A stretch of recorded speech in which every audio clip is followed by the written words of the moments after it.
Salut tout le monde! Je voulais réagir à un commentaire que j'ai vu sur Facebook ce soir. Il y a quelqu'un dans mon cercle d'amis qui a souligné le passage de Denise Bombardier à l'émission Tout le monde en parle. Apparemment, elle a dit il n'y a presque pas ou plus de francophones hors Québec. Ça, c'est venu me chercher dans le fond pour faire un Facebook Live pour en parler. Moi, je porte fièrement mon chandail Anteca qui dit Dead Ducks depuis 1968.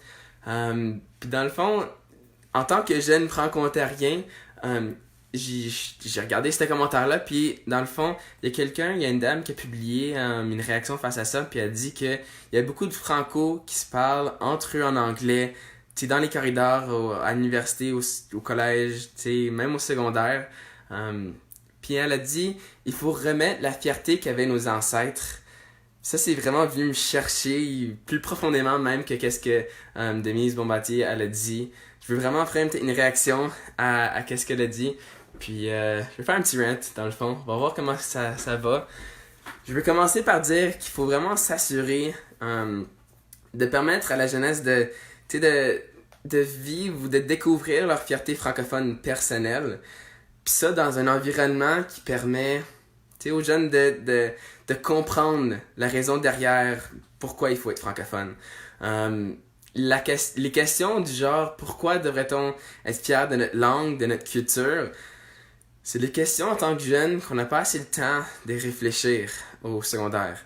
Il y a une petite minorité de jeunes qui sont capables de s'échapper de leur école puis d'aller à des événements comme des camps de leadership, des festivals en milieu scolaire comme Quand ça nous chante, des festivals de théâtre action, des camps de leadership comme les Jeux de la FESFO dans le fond.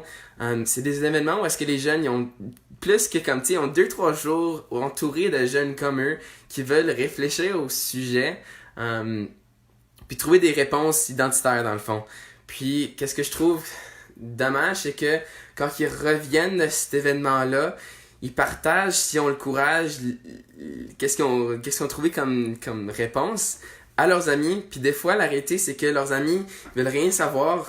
Eux, ils n'ont pas vécu ce temps-là pour parler de fierté francophone. Puis ils vont remettre l'enveloppe de faut que tu parles en anglais dans le corridor pour être cool. Puis il y a juste une petite minorité de jeunes qui sont capables de revenir d'un événement comme ça, puis d'être entourés en tant que de jeunes qui disent nous on va parler en français maintenant parce que tu sais on a vécu quelque chose, c'était cool. Puis avec le décès de Gaétan Gervais qui était cofondateur du drapeau franco-ontarien, je trouve qu'il y a beaucoup de jeunes tu sais qui vivent des événements comme le 25 septembre puis qui voient monter leur drapeau francophone puis qui sont fiers. Ou mettons, tu sais, les Jeux de la FESFO, c'est énorme pour beaucoup de jeunes en Ontario. À la fin, il y a toujours une grosse cérémonie. Puis moi, je me souviens en 12e, tu sais, à chaque fois, t'en pleures parce que ta fierté, elle sort de toi.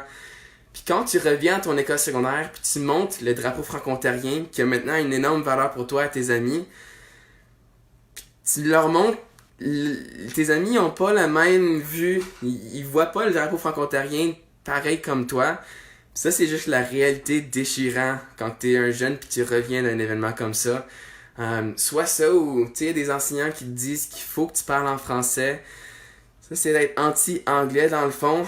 Moi, tu sais, quand on dit il faut remettre la fierté qu'avaient nos ancêtres aux jeunes, moi, j'ai jamais eu de personnes dans ma famille qui m'ont imposé ma francophonie. Mon grand-père, mes parents, ils m'ont partagé la culture francophone, puis mes enseignants, ils m'ont entouré là-dedans. Ils m'ont aidé à vivre ça. Je trouve que depuis 4 ans, avec toute l'implication que j'ai en la francophonie, je veux offrir aux jeunes l'opportunité de vivre un réveil puis d'être entouré de jeunes. Je veux que le réveil, ça devienne un headquarter pour les jeunes pour qu'ils puissent être fiers, pour qu'ils trouvent le courage d'être fiers dans leur école. Puis dans le fond, c'est ça c'est mon rant par rapport à cette question-là. En tant que jeune franco-ontarien en Ontario, je sais qu'on a plein de francophones, puis je sais qu'on n'est pas tout seul au Canada.